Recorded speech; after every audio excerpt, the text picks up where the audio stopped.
여러분 안녕하십니까? 생생매거진 오늘 박은정입니다.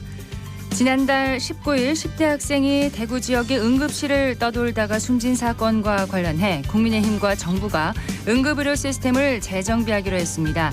전국 어디서나 1시간 내에 접근할 수 있는 중증 응급의료센터를 현행 40곳에서 60곳으로 확충하고 중증 응급의료센터를 수술과 입원이 가능하도록 기능도 개편하기로 했는데요. 환자단체는 응급의료 기본계획이 4차에 걸쳐서 진행 중이지만 응급실 표류 현상이 계속 발생하는 이유는 정부의 추진 의지가 부족하기 때문이라고 말합니다. 우리나라 응급의료 체계가 응급상태라는 얘기들을 많이 하는데요. 지적되는 문제들도 많고 제안되는 개선 방안들도 여러 가지입니다. 안타깝고 억울한 죽음이 더는 없도록 다각적이고 세밀한 응급의료 시스템의 구축이 필요합니다.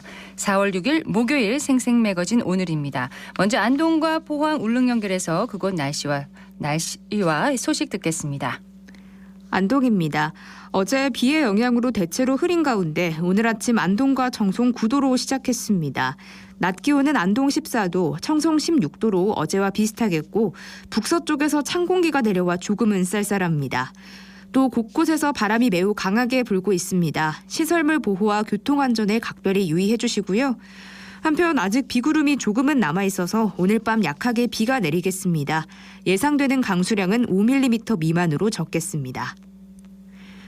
안동댐 주변 자연환경 보전 지역의 용도 지역 변경을 위한 환경영향평가가 통과됐습니다.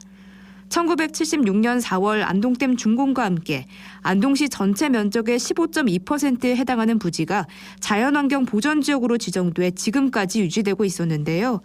시는 지난 10여 년간 토지 이용 규제에 따른 주민 불편 해소를 위해 타당성 검토 용역을 시작으로 수차례 협의를 진행해 왔지만 번번이 환경영향평가의 벽을 넘어서지 못했습니다. 이번 환경영향평가 통과를 계기로 안동댐 주변 자연환경 보존지역 용도지역 변경이 마무리되면 다양한 지역 개발이 가능해짐에 따라 주민들의 소득원이 다양해지고 재산권 행사가 가능하게 되고요. 주변 관광자원과 연계한 다양한 사업을 통해 안동을 비롯한 북부 지역 경제 활성화에도 도움이 될 전망입니다. 지금까지 안동이었습니다. 이어서 포항입니다. 오늘 하늘 흐린 가운데 일부 지역에는 밤까지 5mm 안팎의 비가 조금 더 내리겠습니다. 경북 동해안에는 순간풍속 초속 20m 이상의 강풍 예상되는데요. 안전사고 발생하지 않도록 시설물 관리 잘해 주시기 바랍니다. 오늘 낮 최고 기온은 어제보다 조금 오른 21도 안팎이 예상됩니다. 비가 그치고 내일부터 맑은 하늘 드러나겠고요. 주말 이후에 기온은 조금씩 오르겠습니다. 옛 경주역이 경주문화관 1918로 개관한 후에 복합문화공간으로 활기를 띠고 있습니다. 경주시는 접근성과 상징성을 가진 옛 경주역을 문화 플랫폼으로 활용해서 시민들에게 다양한 문화 향유 기회를 제공하고 있는데요. 올해 1918 콘서트와 아트앤마켓 1918, 유명 미술가 레플리카 전시와 문화창작소 프로그램 등이 준비되어 있습니다. 특히 1918 콘서트가 내일부터 열리는데요. 로이킴과 신현희 편을 시작으로 5월 20일 소람, 6월 10일 KCM과 원슈타인 등 8월까지 총 5회 미니 콘서트가 펼쳐집니다. 아트앤마켓 1918은 이번 달부터 10월까지 매주 토요일마다 진행되는데요. 지역의 노래, 댄스, 마술 등의 공연단체를 초대해서 버스킹 공연과 함께 거리 예술도 즐길 수 있습니다. 관광객들이 경주문화관 1918로 유입되면 도심 경제 활성화에도 큰 도움이 될 것으로 기대됩니다. 지금까지 포항이었습니다. 이어서 울릉입니다. 울릉도와 독도는 맑은 하늘 보이고 있습니다. 현재 기온은 어제보다 2도 높은 15도, 습도는 75%입니다. 풍랑주의보가 내려진 동해 중부 먼바다에는 북서풍이 불면서 2에서 4m의 높은 물결이 일고 있습니다. 오늘 운항 통제된 여객선이 있으니 선사별 확인이 필요합니다. 울릉군이 지역화폐의 부정유통 근절을 위해 오는 28일까지 단속을 벌입니다. 한국조폐공사 상품권 통합관리 시스템을 통해 부정유통으로 의심되는 가맹점을 사전 분석하고 부정유통 주민신고센터를 운영해 접수된 신고 내용을 바탕으로 단속에 나선다는 계획인데요. 울릉군은 지역 내 292개 가맹점을 대상으로 물품의 판매나 용역 제공 없이 상품권을 수취하고 환전하는 행위, 또 지역화폐 결제와 현금 영수증 발행 거부 행위 등을 집중적으로 살필 예정입니다. 부정유통으로 단속에 적발된 가맹점은 등록 취소나 2천만 원 이하의 과태료 부과, 부당이득 환수 등의 조치를 받게 되고요. 단속을 거부하거나 방해하는 경우 500만 원 이하의 과태료가 부과됩니다. 울릉군의 지역화폐는 경북에서 가장 늦게 발행됐지만 지역 경제 활성화에 큰 역할을 하고 있는데요. 올바른 유통질서 확립으로 어려운 경제 여건에 도움이 되기를 바랍니다. 지금까지 울릉이었습니다.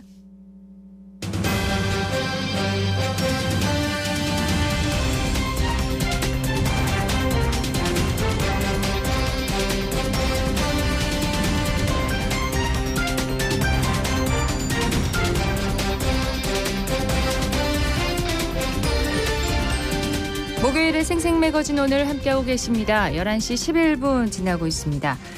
대구 동부경찰서가 범죄 피해자 보호와 지원을 위한 범죄 피해 평가 제도를 도입해서 스토킹 혐의자와 학교폭력 혐의자를 구속했다고 합니다. 피해자의 목소리를 더 담는다는 범죄 피해 평가 제도. 이 제도에 대해서 좀 자세히 들어보도록 하겠습니다. 대구 동부경찰서의 김주연 범죄 피해자 전담 경찰관 전화로 연결돼 있습니다. 안녕하십니까? 네, 안녕하십니까. 아유, 반갑습니다. 네, 범죄 피해자 전담 경찰관이라고 소개를 해드렸거든요. 네. 구체적으로 어떤 일을 하고 계시는지요? 네, 저는 피해자 전담 경찰관으로서 피해자들이 범죄 피해로 인한 손실을 복구하고 일상으로 복귀하기 위한 다양한 지원 제도와 함께 피해자들을 보호하는 업무를 하고 있습니다. 네. 네, 현재 동부경찰서에서는 2명의 피해자 전담 경찰관이 배치되어 있고 피해자 보호 업무와 피해자 지원 업무를 나누어 하고 있습니다. 그렇군요. 네, 그리고 중요 강력 범죄나 사회적 이슈, 재난 사건 등과 그 외 담당 수사관이 추가적 보호 지원이 필요하다고 생각되는 사건의 피해자들에게 치료비, 생계비, 구조금 등의 경제적 지원, 심리상담, 범죄 피해 평가 등의 심리적 지원, 법정 모니터링, 법정 동행 서비스, 무료 법률 상담 등 법률적 지원과 주거 지원, 불법 영상물 삭제 등 다양한 도움을 드리고 있습니다. 네. 피해자들이 일상으로 복귀할 수 있도록 지원을 하는 그런 지원 제도와 함께 또 피해자들을 보호하는 업무를 하고 계시는데 네네. 범죄 피해 평가제도 지난해까지는 시범 실시됐다고 들었어요. 올해는 또 전국 경찰서로 확대됐다고 하는데 이 제도가 어떤 제도인지 좀 소개를 해주시겠습니까? 네. 범죄 피해 평가 제도는 심리 전문가가 피해자 면담 및 심리 검사를 통해 객관적으로 드러난 범죄 피해뿐만 아니라 피해자의 심리적, 경제적 피해 등을 종합적으로 평가해서 그 결과 보고서를 수사 서류에 첨부함으로써 가해자 구속 또는 양형 등 형사 절차에 반영하는 제도입니다. 네. 근데 이번에 이제 동부경찰서에서 이 제도를 활용해서 모두 4건의 범죄 피의자들을 구속했다고 하는데 어떤 사건들인가요? 네, 맞습니다. 처음으로는 스토킹 사건입니다. 피의자는 잦은 폭행과 협박으로 이별을 요구한 전 애인에게 2개월간 수백 회에 걸쳐 협박성 문자와 전화를 하여 스토킹했습니다. 지난해 10월 1차 구속영장이 기각됐었는데 네. 범죄 피해 평가 제도를 활용해 보고서를 제출하였고 구속영장 재청구하여 구속되었습니다. 그리고요? 네, 또 다른 사건은 학교폭력 사건인데 지난 2월 학교폭력 피해자에게 범죄 피해 평가 제도를 통해 심리적 피해를 종합 분석하여 보고서 제출하였고 피해자가 구속 기소되었습니다. 네. 네, 그리고 피해자가 경제적 어려움을 겪고 있는 것을 알게 돼 심리 상담과 함께 현재까지 약 500만 원 가량의 경제적 지원을 통해 피해자의 피해 회복을 도왔습니다. 네. 그 외에도 또 있나요? 네, 그 외에 성폭력 사건과 데이트 폭력 사건에 대해 범죄 피해 평가 제도를 실시했습니다. 그렇군요. 스토킹과 학교폭력 사건이었는데 모든 범죄 피해자가 이 피해 평가 제도를 활용할 수 있는 건지 아니면 대상이 되는 범죄가 따로 정해져 있는 건지도 궁금한데요. 네, 대상이 되는 범죄가 있습니다. 살인, 강도, 중상해 등과 같은 강력 범죄, 데이트 폭력, 스토킹 등 지속적 범죄, 노인, 장애인 등 사회적 약자 대상 범죄 피해 평가 대상이 되고 그 밖에 피해자 요청이나 담당 수사관이 필요하다고 판단되는 사건이 대상이 됩니다. 그렇군요. 그러니까 객관적으로 드러난 피해뿐만 아니라 이제 종합적으로 뭐 심리적인, 경제적인 피해 등을 종합적으로 평가해서 결과 보고서를 내서 뭐 구속이나 양형 이런 형사 절차에 반영을 할 수 있도록 하는 그런 제도인 거군요. 네, 맞습니다. 그런데 피해자가 안타깝게 이제 목숨을 잃거나 또 많이 다쳐서 자신의 피해 상황을 말을 할 수 없는 경우, 이럴 경우에는 어떻게 되는 건가요? 네, 피해자 사망 등과 같이 상담이 불가능한 경우에는 1순위로 피해자의 배우자 및 자녀, 2순위로 피해자 부모 대상으로 범죄 피해 평가를 실시합니다. 피해자의 가족분들께서 사건으로 인한 심리적 피해와 경제적 피해 등을 진술해 주시면 되고 네. 실제로 동부서에서는 배우자가 피해 평가 제도를 실시하여 수사 서류에 첨부한 사례가 있습니다. 범죄 피해 평가 제도잖아요. 그러면 구체적으로 평가를 하는 항목들이 있을 것 같은데요. 네, 구체적 평가 항목으로는 심리적 피해, 신체적 피해, 경제적 피해, 사회적 피해, 2차 피해, 총 5가지 항목이 있습니다. 사건 충격 촉도 및 개인 성격 평가를 검사하는 심리적 피해, 사건 기록에 반영하기 힘든 신체 후유증, 일상생활 지속 가능 여부 등 신체적 피해, 범죄로 인한 직간접적 피해 금액, 피해 보상 여부 등 경제적 피해, 네. 범죄 피해가 피해자 가족 관계나 업무 학업 능력, 대인관계에 미친 영향을 평가하는 사회적 피해와 원치 않는 가해자 접촉 여부, 보복 우려, 언론 보도 관련 피해 등 2차 피해 항목이 있습니다. 그렇군요. 반영하는 항목이 5가지가 있다고 하셨습니다.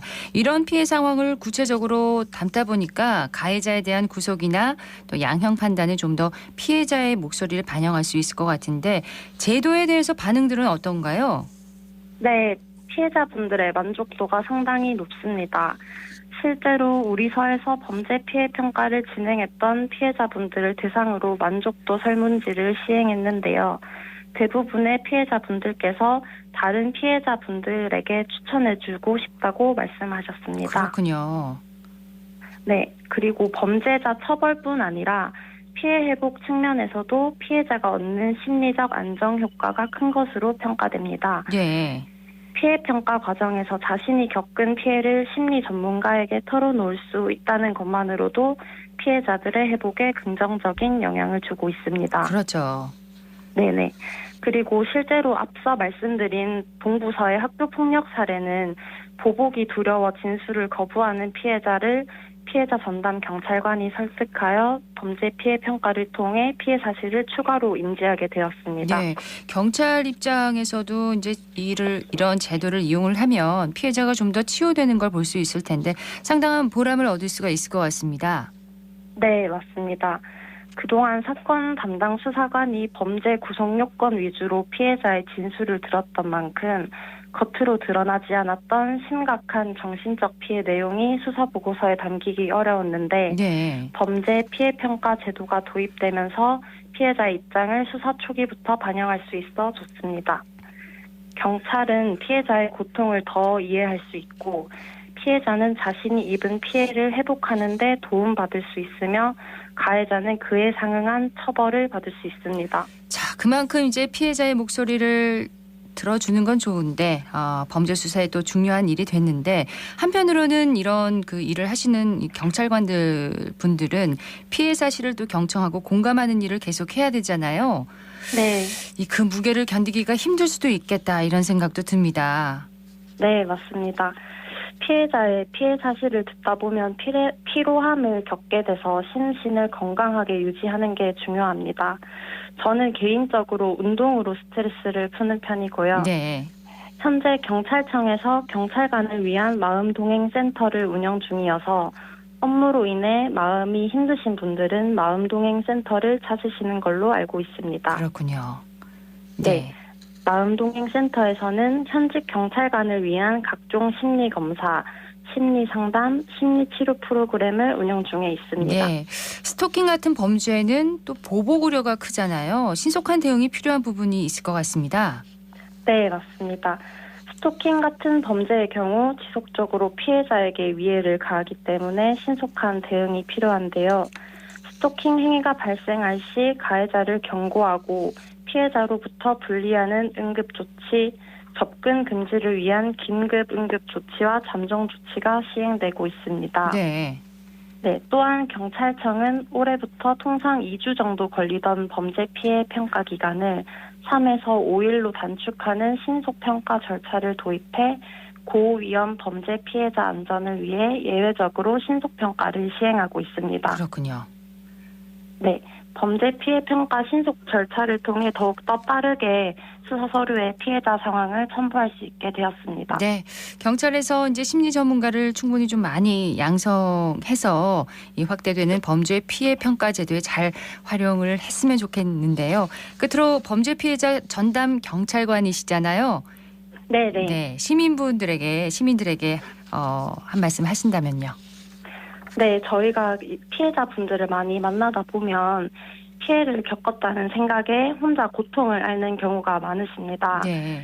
그런 감정을 느끼고 어려워하시는 게 지극히 정상이라고 생각하고 경찰 조직 내에 피해자 전담 경찰관이 있으니 말씀하실 곳이 필요하시면 항상 찾아와 주시고 도움이 필요하면 언제든 도와드리도록 하겠습니다. 앞으로 계속 애써주시기를 부탁드립니다. 감사합니다. 네, 감사합니다. 대구 동부경찰서 김주연 범죄 피해자 전담 경찰관이었습니다.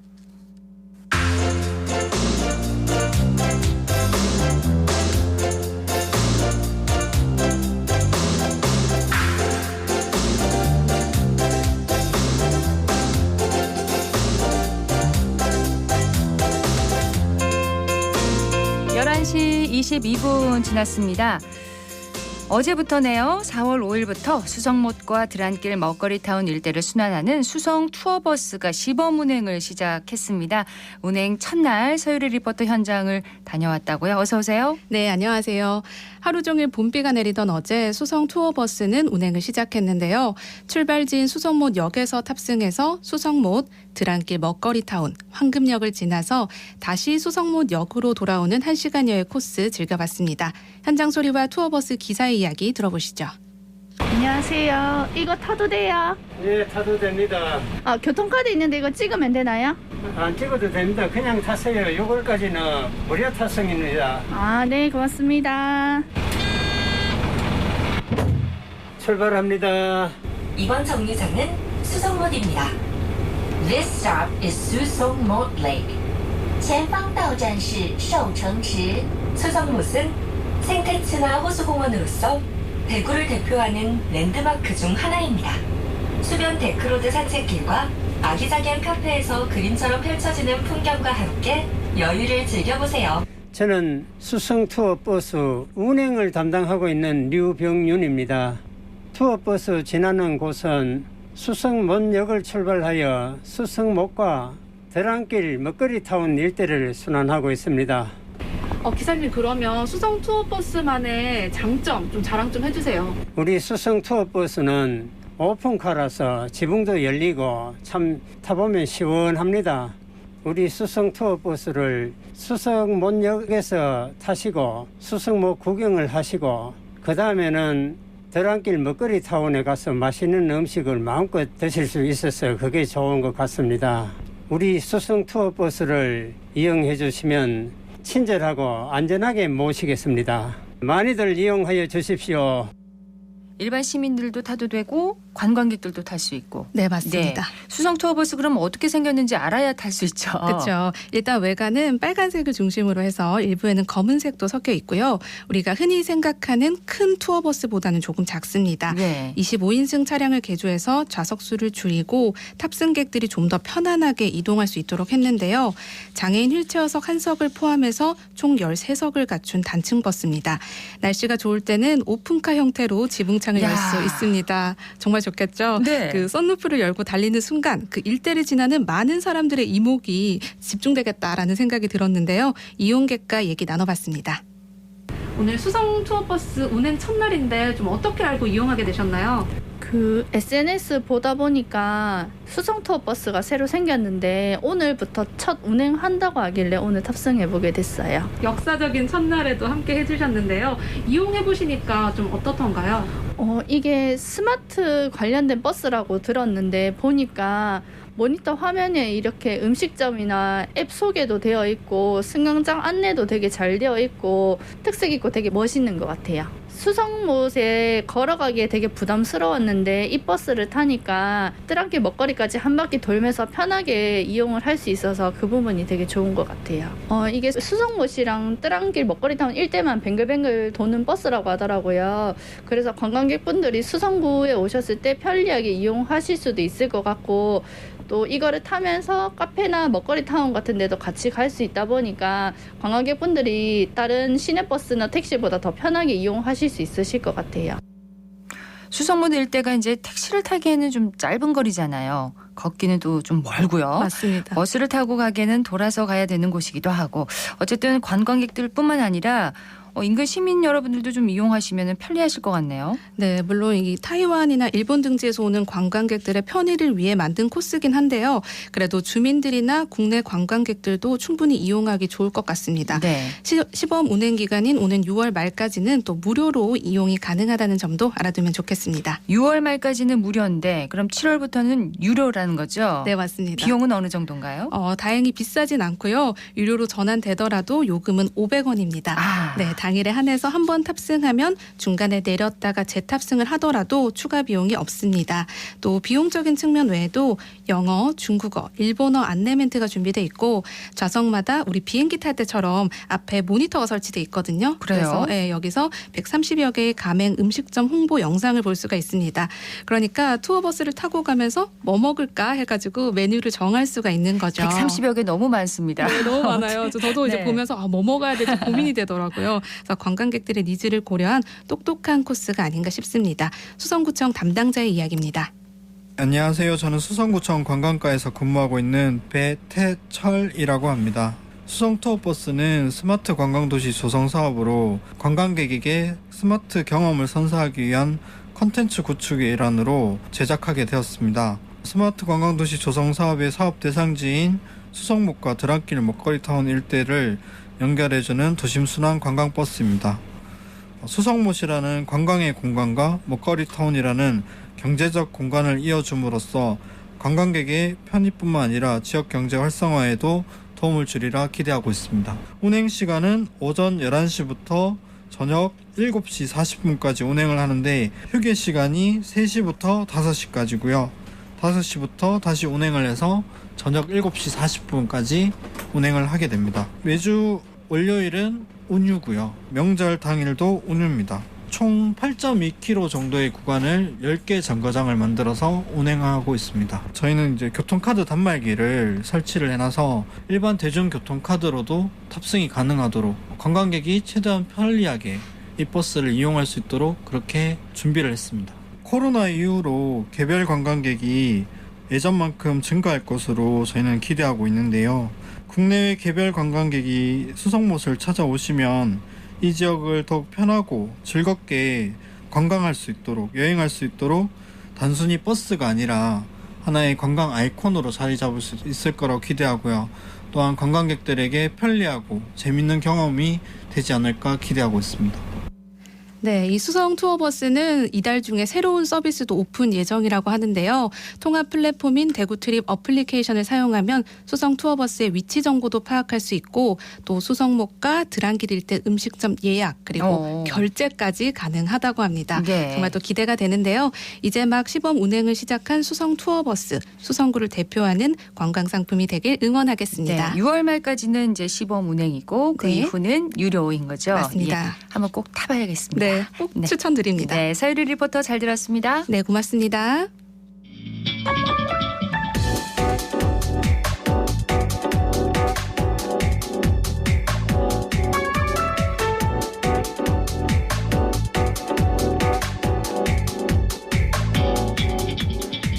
묻고 듣고 생각과 마음을 나누는 방송.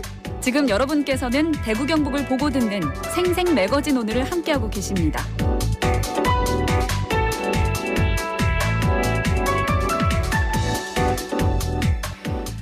네, 생생매거진 오늘 함께하고 계십니다. 지금 시각 11시 30분 지났습니다. 기자의 눈으로 지역의 현안과 이슈를 들여다봅니다. 뉴스민의 김보현 기자와 함께합니다. 어서 오세요. 네, 안녕하세요. 오늘은 어떤 얘기 해볼까요? 네, 대구시가 매천시장 이전지로 달성군 합인면 대평지구를 선정했습니다. 선정 과정과 현재 매천시장 부지 개발 방안 그리고 향후 일정 등을 넓게 소개해드리려고 합니다. 정식 명칭은 대구 농수산물 도매시장입니다. 지난해 큰 화제가 났었어요. 네, 맞습니다. 이 대구 농수산물 도매시장은 거래 규모가 연간 1조 1천억 원으로 한강 이남 최대 규모의 공영 도매시장입니다. 1988년 개장한 이후 35년간 지역 농수산물 유통에 중추적인 역할을 해왔고요. 네. 다만 그간 시설 노후화에 따른 화재 발생, 부지 협소, 주차 공간 부족 등으로 상인들이 지속해서 이전을 요구해왔습니다. 말씀하신 대로 지난해 10월에는 화재가 발생해 농산 A동 남측 부분과 중도메인 점포 68개가 전소하기도 했습니다. 시장 인근 주민들도 교통 혼잡, 악취 문제 등을 이유로 도매시장 이전을 요구해왔고요. 오랫동안 표류해온 대표적인 지역 수건 사업 중에 하나입니다. 그렇습니다. 이전지가 이제 달성군 합인면으로 결정이 됐는데 그 정해진 과정을 좀 설명을 해주세요. 네, 애초 대구시는 2018년 12,895억 원과 국비 180억 원 등 모두 1,075억 원을 들여 2026년 완공을 목표로 한 매천시장 현대화 사업을 진행하고 있었는데요. 지난해 이를 유보하고 다른 곳으로 옮기는 방안을 검토하기 시작했습니다. 네. 홍준표 대구시장이 지방선거 과정에서 매천시장 이전 검토를 약속한 데다 지난해 10월 매천시장 농산 A동에 불이 났던 이유도 있습니다.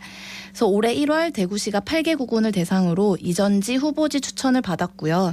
그 결과 북구의 팔달지구와 달성군 합인면 대평지구 두 곳이 후보지로 나왔습니다. 이 두 개 후보지를 대상으로 미래 확장성과 잠재 여건, 이전 사업비, 교통 여건 등 20개 항목에 대해 현장 조사와 전문 평가단 검증을 거친 결과 달성군 합인면 대평지구가 최종 이전지로 결정됐습니다. 네, 달서구 합인면은 이제 경쟁 상대였죠. 북구 팔달지구 이 지구보다 어떤 부분에서 그럼 좋은 점수를 받았나요? 네, 지난달 30일 기자설명회가 열렸는데요. 대구시 측은 평가 결과 합인면 대평지구가 67점, 팔달지구가 60점을 받았다고 설명했습니다. 이 팔달지구보다 미래 확장 가능성이 크고 시설 배치가 유리하다는 점 등에서 높은 점수를 받았다는 설명이고요. 네. 또 달성군이 이전 터를 무상 제공하기로 한 데 이어 정부의 개발 제한 구역 해제 권한까지 넘겨받은 점도 높게 평가됐습니다. 달성군은 올 연말 합인면에 대구교도소가 이전하는 상황에서 지역 균형 발전에 큰 도움이 될 거라며 적극 협조하겠다고 밝혔고요. 다만 기존 시장을 잃고 새 이전지 선정에서도 탈락한 북구 지역의 반발과 네. 또 유통 종사자 등의 불편 해소는 풀어야 할 과제로 남았습니다. 자, 그러면 일단 뭐 선정이 됐고 향후 일정은 그럼 어떻게 추진되나요? 네, 대구시는 2031년까지 4천여억 원을 투자해 이 농산물 경매와 가공, 선별 등 첨단 도매 유통 시설을 갖춘 도매시장을 건립할 계획입니다. 이 총 예산 4천억 원 가운데 3천억 원 가량을 건축비로 책정하고 또 건설비 중 30%인 900억 원 정도를 국비로 지원받는 걸 목표로 했습니다. 네. 이 국비 지원이 순조롭게 이루어지면 기본 계획 수립과 예비 타당성 조사, 건축 설계 등을 거쳐 2028년 말 착공해 2031년 완공할 수 있을 것으로 기대하고 있습니다. 이 대구시는 자료를 통해서 온라인 거래소를 개설하고 전자송품장, 빅데이터 유통정보 시스템 같은 스마트 물류시설을 구축하겠다고 밝혔고요. 또 반입 배송 차량 관제 등 물류 통합관리 시스템을 마련하고 또 온라인 전문 유통인을 양성할 예정이라고도 밝혔습니다. 기능도 확대되겠죠? 네, 맞습니다. 이 친환경 농산물 공급센터, 또 축산물 유통센터 등을 설치해 농수축산물 종합 도매시장으로 확대하고 대형마트와 식재료 유통업체 등 대량 수요처를 또 발굴해 도매시장 상권 활성화를 최우선하겠다 이렇게 밝혔습니다. 네. 일단은 뭐 이렇게 국비 확보가 참 중요할 것 같습니다. 네, 대구시도 국비 확보가 최우선 순위라고 판단하고 오는 5월까지 정부 관계부처에 관련 예상을 신청하는 데 집중할 방침입니다. 이 건축비의 30%에 해당하는 국비 지원 예산 900억 원을 확보하기 위해 오는 5월까지 정부에 예산을 신청하는 게 최급선무인 상황이고요. 네. 그 결과는 10월 발표될 예정입니다. 대구시 측은 이 국비가 300억 원 이상 투입되면 예비 타당성 조사를 받아야 하고요. 따라서 이제 기본 계획 수립과 예비 타당성 조사, 토지 보상, 건축 설계 심의 등을 거쳐 2031년 완공할 수 있을 것으로 기대하고 있습니다. 일단은 예비 타당성 조사를 받아야 되겠네요. 네, 맞습니다. 예. 대구 농수산물 도매시장이 옮겨가고 남은 땅에 대한 개발 어떻게 진행이 될까요? 네, 대구시는 현재 매천동 부지에 대해서도 북구와 협의해 개발 방안을 마련하겠다고 밝혔는데요. 이 후적지 개발안에 대해서는 대구시와 북구청이 각각 용역을 발주한 상태입니다. 일단 시는 후적지를 경제, 여가, 문화 중심지로 거듭날 수 있도록 단계적으로 개발해 나간다는 기본 구상만을 갖고 있고요. 네. 이 후적지 개발에 대해서는 아직 북구청에서도 정확하게는 가닥이 잡히지 않은 상황입니다. 북구가 내놓는 용역 결과는 5월에 나오고요. 이 시 용역 결과는 8월에 나오기 때문에 이를 두고 그 이후에 후적지 개발안이 본격적으로 협의될 예정입니다. 네. 북구 터미널 터를 대구시가 매천시장 이전지로 매입해놨다. 이런 기사도 봤거든요.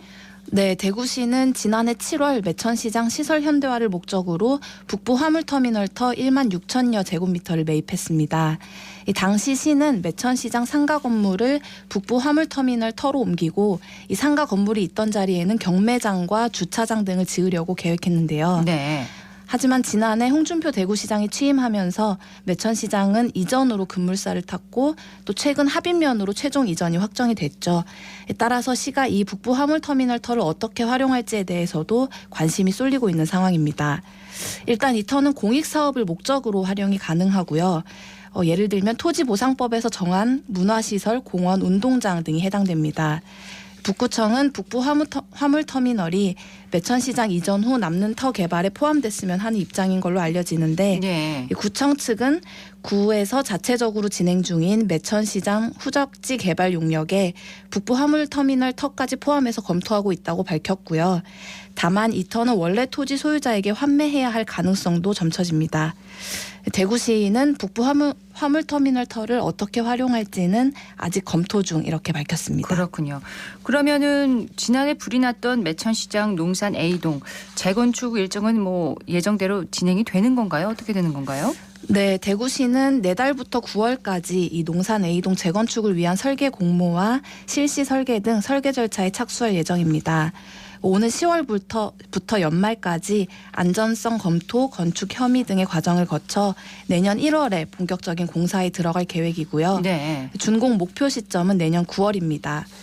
이 재난 및 안전관리 기본법의 자치단체는 각종 사고로부터 발생한 피해를 신속히 대응, 복구할 계획을 수립하도록 명시돼 있습니다. 그렇군요. 대구시는 이를 근거로 사업을 추진한다는 계획이고요.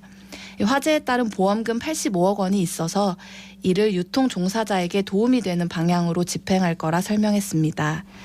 이 대구시에서는 모두 98억 4천만 원을 들어갈 것으로 추산을 하고 있고요. 우선 긴급 조치로 임시 잔품 처리장 69개소, 가설 건축물로 만든 임시 경매장 4개소, 그리고 법인 사무실로 사용하는 컨테이너 5개를 설치했지만 예. 이 혹한기와 혹서기에는 이런 임시 시설로는 영업에 한계가 있는 상황입니다. 이 화마가 핥히고 간 만큼 재발 방지를 위해 지붕과 벽체에는 불연제를 사용한다는 계획도 밝혔습니다. 그렇군요. 자, 그리고 이제 이전지에 대한 토지거래 허가구역 지정 소식도 있던데 이게 어떻게 된 얘기인가요? 네. 대구시는 이 이전지 선정에 따른 투기 방지를 위해 이전지 발표 날인 30일 이 이전지와 인근 지역을 토지거래 허가구역으로 지정 공고했습니다. 농산물 도매시장 이전지 27만여 제곱미터와 주변 지역 41만 제곱미터가 대상입니다. 이번 조치는 향후 5년간 적용됩니다. 또 해당 지역 내 용도 지역별 토지거래 면적이 주거지역 60제곱미터, 상업지역 150제곱미터, 그리고 공업지역 150제곱미터 등을 초과하는 경우 거래 당사자는 매매 계약 체결 전 달성군청의 토지거래 허가를 받아야 합니다. 네. 대구시는 급격한 지가 상승 등 투기 움직임이 감지가 되면 토지거래 허가구역을 확대 지정하는 방안도 추진할 계획 이렇게 밝혔습니다. 네. 자, 대구의 수건 사업이었던 대구 농수산물 도매시장이 달성군 합인면으로 이제 이전하기로 결정이 났는데 김 기자께서는 대구 농수산물 도매시장의 성공적인 이전을 위해서 어떤 것이 필요하다고 보시는가요? 네, 이 사실 지역 국회의원 또 지역 시민들의 이해관계에 따라 대구시의 결정이 다르게 비춰질 수 있기 때문에 과정의 투명한 공개가 필요하다고 봅니다. 네. 지난해 홍 시장 취임 이후 주요 사업이 집중 배치된 지역이 있는 반면 또 권영진 전 시장 때 역점으로 추진한 사업들이 무산되거나 삐걱대는 지역이 나오면서 해당 지역구의 국회의원 혹은 주민들을 중심으로 여러 목소리가 나오고 있는데요. 이 농수산물 도매시장뿐 아니라 신청사, 엑스코선 등 여러 지역 현안들이 있습니다. 네. 대구시가 이 문제를 타개하기 위해선 부지 선정 과정을 투명하게 오픈하고 단계마다 충분한 설명을 해나가는 방법밖에 없다고 생각합니다. 사업 추진 과정에서 투명성이 필요하다. 이렇게 지적을 해주셨습니다. 오늘 소식 잘 들었습니다. 네, 감사합니다. 뉴스민의 김보현 기자.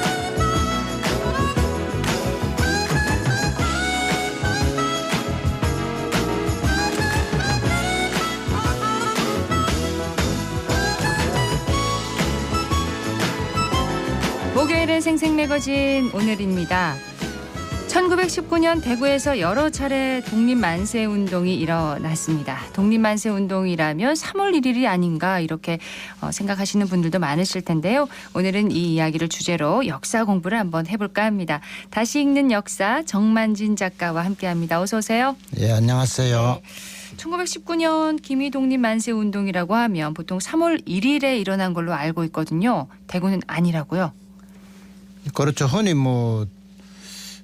사람들은 자기가 생각하는 것을 깊이 공부하지 않으면서도 맞다고도 생각하는데 그게 이제 네. 보통 상식이라 그러죠. 그런데 상식은 사실 혹은 진실과 다른 경우가 많습니다.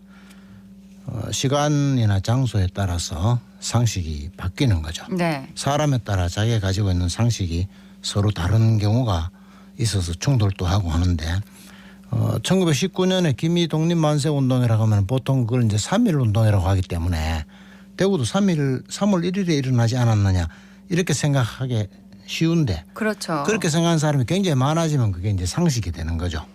그렇지만 그 상식은 대구 경우에 3월 1일에 일어난 게 아니기 때문에 사실과 일치되지 못해서 네. 잘못된 상식이죠. 대구는 사실 3월 8일에 처음으로 독립만세운동이 일어나게 됩니다. 그래서 네. 대구 38 운동이라고 하거든요. 예. 그럼 대구 38 독립만세운동은 우리나라 전체 3.1 운동의 일부다. 그렇게 해석하시면 되겠습니다. 네. 3.1 운동이 우리나라에서 일어난 거 맞고 대구에서는 그렇죠. 예. 3월 8일에 정확하게는 8일에 일어났다 이렇게 말씀을 해주셨는데 그러면은 대구에서도 이제 3월 1일에 만세 시위가 일어나긴 했었던 건가요? 아닌 건가요? 아니죠. 아예 3월 1일에는 일어나지 않았고 대구에서는 3월 8일에 일어났기 때문에 대구 38 운동 이렇게 부르면 되는 건가요? 네, 3월 8일에 이제 처음으로 일어났는데 그 3월 8일에 일어났으니까 서울 3월 1일인데 그보다 늦지 않나. 네. 그 늦은 걸 보면 대구 사람은 독립운동 의지가 약하지 않았나 이런 식의 해석을 할 수도 있는데 상식적으로 그런 경우가 맞기도 하지만 대구에는 그렇지 않기 때문에 그렇게 보는 건 또 잘못된 상식이죠. 대구가 독립운동 의지가 약해서 그렇게 늦게 일어난 게 아니라 서울로부터 받은 연락이나 준비 상황이 늦어가지고 그렇게 된 건데 실제로는 경상도 전역에서 그러니까 부산을 포함해서 전역에서 가장 먼저 일어난 독립운동이기 때문에 독립만세운동이기 때문에 네. 의지가 약했다고는 결코 볼 수가 없겠죠. 경상도에서는 그러면은 대구에서 가장 먼저 이 만세 시위가 대구에서 일어났고 이후에 이제 다른 지역에서도 만세 시위가 이제 이어지게 된 거네요. 그렇죠. 대구에서 3월 8일, 3월 10일 이렇게 독립만세운동을 하고 일본 경찰에 많이 체포가 됐는데 네. 체포되지 않은 이제 교사나 학생들이 자기 고향으로 돌아가서 대구에서 이렇게 하고 있으니까 우리도 해야 된다 이렇게 독려를 하게 됩니다. 그래서 부산, 마산, 김천 또 의성에서도 일어나고 경주, 안동, 진주, 상주 이런 곳에서 일어나는데 경북에서는 의성이 3월 10일이 제일 빠르지만은 아무튼 대구에서 만세 시위를 한 사람들이 고향으로 돌아가서 독립운동을 경상도 전역에 일어나게 퍼뜨렸다. 네. 그러니까 대구는 결코 독립운동 의지가 약한 곳이 아니다. 아주 경상도에서 강력했다. 이렇게 보셔야 되겠죠. 그렇군요. 의지가 약해서 늦게 일어난 게 아니라 그냥 그것은 추측 이네요. 잘못된 추측이고. 그렇죠. 어쨌든 대구에서 일어난 3.8 운동 만세 시위로 인해서 다른 지역으로 이제 이렇게 퍼져 나간 건데 1919년 그러면 일어났던 3.8 만세 운동 시위 규모는 어느 정도였나요? 3월 8일 처음 일어났는데 그날이 서문시장 장날이었어요. 그래서 1,000명 정도가 가담을 했고요. 아까 말씀드린 것처럼 이제 주동이 개성학교 교사와 학생들이 주동인데 그날 체포 안 된 사람들이 또다시 3월 10일에 지금 연매시장에서 네. 또 재차 시위를 벌이게 됩니다. 그리고 3월 30일이 되면 동아서에서 공부를 하고 있던 청년 승려들이 지금 보현사 쪽에 있는 덕산성 시장이라고 있는데 지금은 그 시장이 없어졌어요. 거기 와서 또 그 장날이에요.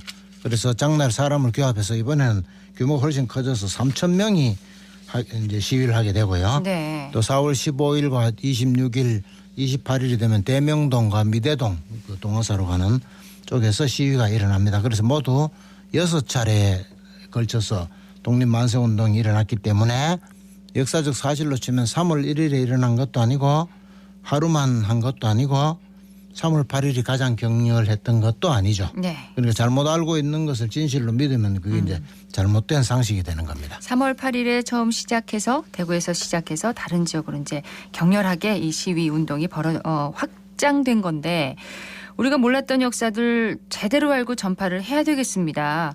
자, 오늘날 그러면 대구에서 3.8 만세 운동을 기리는 방법은 어떻습니까? 바로 잡아야 할 부분이 있나요? 6차례에 걸쳐 일어났는데 네. 3월 8일 하루만 일어났다고 생각하기 쉬워지는 것은 그날만 행사를 하기 때문에 다른 사람들은 그날만 했나 보다 이렇게 오인을 할 우려가 있죠.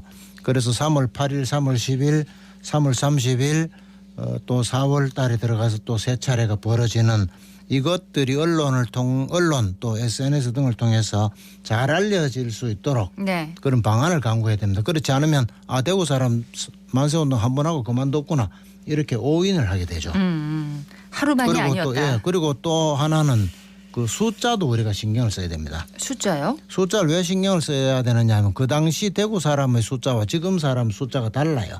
그러니까 3월 8일에 서문시장에서 1,000명이 시위했다고 하면 지금 250만 명을 기준으로 보면 그렇게 안 많잖아요. 네. 그러나 그 당시 인구로 치면은 그 1,000명은 지금으로 치면 15,000명 이상 되는 상당히 많은 숫자죠. 그렇군요. 그러니까 그 숫자를 실감을 나게 해줘야 됩니다. 3월 30일에 3,000명이 시위를 했는데 250만 명으로 치면 그렇게 안 많아 보이지만 당시 인구로 치면은 4만 명, 5만 명이 되는 숫자예요. 상당합니다. 그러니까 이것을 재현하는 행사를 할 때에 몇백 명이 해서는 안 되고 네. 그 규모가 실감날 정도로 많은 사람들이 참가하도록 그렇게 행사를 이끌어야 되겠습니다. 100명 뭐 200명이 아니라 몇만 명이 함께 해야 그 그렇죠. 정도가. 그래야 그때 분위기가 살아나는 거죠. 그렇군요. 숫자적 의미에서 흔히 범하는 3.1운동에 대한 또 잘못된 오해가 있나요? 그 큰 오해가 있는데 우리들이 학교에서 다닐 때 처음에 3.1운동은 평화 시위로 시작했다 이랬잖아요. 그렇게 기억을 하기 때문에 네. 평화롭게 하니까 뭐 누구나 나가서 만세 부르고 집에 오면 되지 않나 이런 오해가 있어요. 그런데 사실은 어떠냐면 대구에서도 하루에 4-5명이 일본 경찰에 총에 맞거나 고문을 당해 죽습니다. 전국적으로 5월 말까지 만세운동이 일어나는데 하루에 평균 83명이 총에 맞아 죽거나 고문을 당해 죽어요. 예. 그러니까 단순히 길에 나가서 독립만세하고 평화롭게 하다 집에 오는 수준이 아닙니다. 목숨을 걸고 독립운동을 하고 있는 거니까. 투쟁이었군요. 이렇게 많은 사람이 죽었다. 이런 선조들이 이렇게 죽었다는 걸 우리가 숫자적으로 기억을 해야 돼요. 그렇기 때문에 이 인도의 유명한 타고르라는 분이 네. 우리 민족을 보고 동양의 빛이다 이렇게 찬양을 하지 않았습니까? 네. 그러니까 3.1운동은 세계사에 대단히 유명한 의의 있는 민족 저항운동인데 우리 스스로 그냥 길에 가서 만세 부르다 집에 오는 수준이다라고 그 가치를 떨어서는 안 되겠습니다. 네. 그러니까 우리 민족에게는 평화적인 방법으로 시위를 했지만 뭐 상대 쪽에서는 그렇지 않았던 거네요. 그렇죠. 우리는 평화적으로 시위를 했는데 일본 총독이 하세가와 총독이 총 쏴라. 실탄으로 사격해라 이랬기 때문에 그렇게 많은 사람이 죽었고 그렇게 많은 사람이 죽는 걸 알면서도 우리 민족은 계속 독립운동을 5월 말까지 했다는 거 아니에요. 네. 그래서 세계사에서 빛나는 독립만세운동인데 우리가 지금 잘못 알고 뭐 평화롭게 길에 나가 만세 한번 하다 그냥 집에 오면 되는 건 나도 지금 할 수 있다. 이래 생각해서는 안 된다는 거죠. 목숨을 건 만세 시위 항쟁이었습니다. 근데 사실 3.1절이 우리나라 5대 국가 기념일이긴 한데 학교에서도 행사를 하지 않고 이제 지나가는 게 현실이고 1919년 3월 10일, 30일, 4월 15일, 26일, 28일은 대구에서 독립만세 운동이 일어났던 날인데 기억하는 사람도 별로 없어요. 기념행사도 당연히 없고. 좀 잘못됐죠. 그러니까 예. 역사 인식이 잘못됐거나 이제 역사 의식이 흐리거나 이런 거죠. 사실은 이 정치 지도자나 교육자들이 중심이 되어서 이 날이 그냥 노는 날이다 하는 수준이 아니라 네. 우리 역사에서 굉장히 중요하고 가치 있는 그런 날이라는 것을 다들 인식하고 그렇게 배울 수 있도록 그렇게 인도를 해야 되겠습니다. 대구에 이 3.1운동을 기념할 수 있는 길이 있지 않습니까? 있죠. 예. 약절골목 쪽에. 예, 그 길이 이제 3.1운동 시작한 서문시장 옛날 서문시장 자리에서 이제 지금 대구 백화점까지 쭉 이어지는 그게 만세운동 길인데 네. 그 길이 대표적으로 많이 알려져 있고요. 교남 YMCA에 가면은 2층에 전시가 잘 되어 있습니다. 그리고 이때 이제 주도적으로 역할한 개성학교, 남산교회, 신명학교 이런 데 가면 현장 시설들이 있으니까 꼭 한번 답사를 해보시기 바랍니다. 네. 대구 38 만세운동 3.1이 아니고 38 만세운동 그렇죠. 꼭 기억을 해야겠습니다. 정만진 작가였습니다. 고맙습니다. 예, 고맙습니다.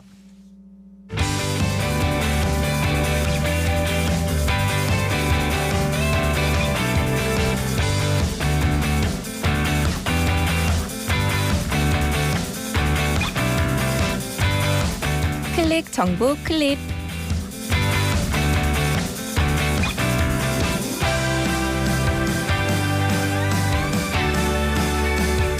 현대인의 일상인 커피, 요즘 부쩍 비싸게 느껴지는데요.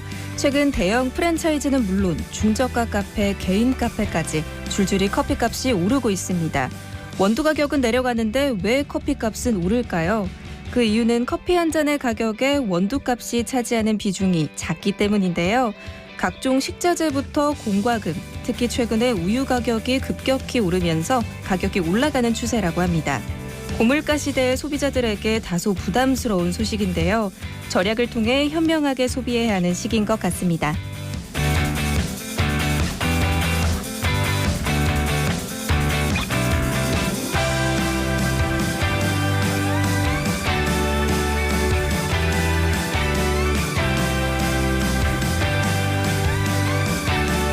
(4월부터) 매월 첫째, 셋째 화요일 대구 농협과 함께하는 군위 농산물 직거래 장터가 개장합니다. 이른바 군위 농산물 상생장터에서는 군위군에서 생산되는 농산물을 저렴하게 구매할 수 있는데요. 고품질의 농산물을 시중 가격보다 10에서 30% 할인된 가격으로 구매할 수 있다고 합니다. 대구 북구 대구 농협 앞에서 열린다고 하네요. 시민분들의 많은 관심 부탁드립니다.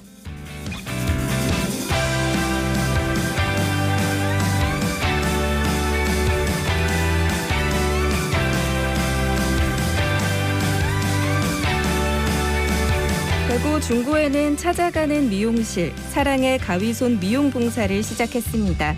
사랑의 가위손 봉사단은 거동이 불편한 어르신들 집에 직접 방문해서 커트 서비스를 제공하는데요. 이번 찾아가는 미용실 사랑의 가위손은 오는 10월부터 매달 1회 주기적으로 봉사활동을 이어간다고 합니다. 어르신들의 청결하고 쾌적한 생활을 만들어가는 봉사활동이 되길 기대합니다.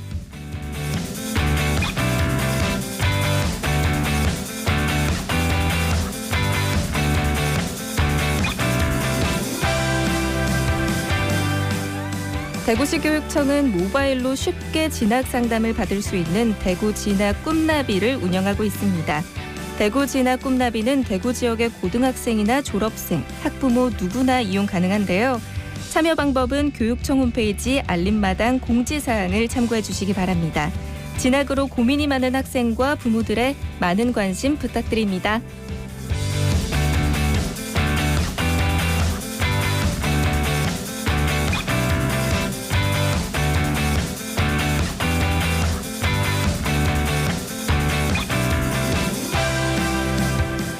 봄이 참 반갑지만 봄과 함께 찾아오는 불청객이 있습니다.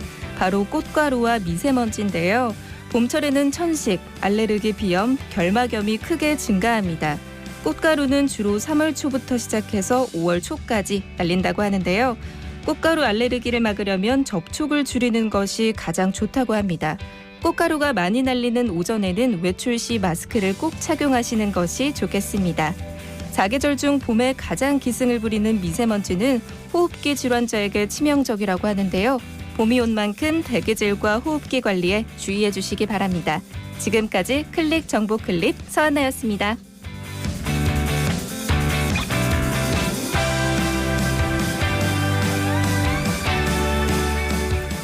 요즘 감기로 병원 찾는 환자들이 많다고 합니다. 전문가들은 마스크 착용 의무 해제 이후에 최근 급격한 일교차를 보이면서 감기 환자가 급증하고 있다고 하는데요. 일교차가 10도 이상 벌어지는 환경은 신체 면역력을 무너뜨리는 요인이 될 수 있습니다. 아침 저녁에는 보온에 신경 쓰시고요. 마스크 착용과 손 씻기 등 개인 위생 관리도 철저하게 해주셔야겠습니다. 오늘 대구와 경북 지역은 흐리고 비가 조금 내리겠습니다. 경북 북부 북서 내륙에는 아침부터 오후 사이에 빗방울이 떨어지는 곳이 있겠고요. 대구와 경북 일부 지역에는 밤에 약한 비가 조금 내리겠습니다.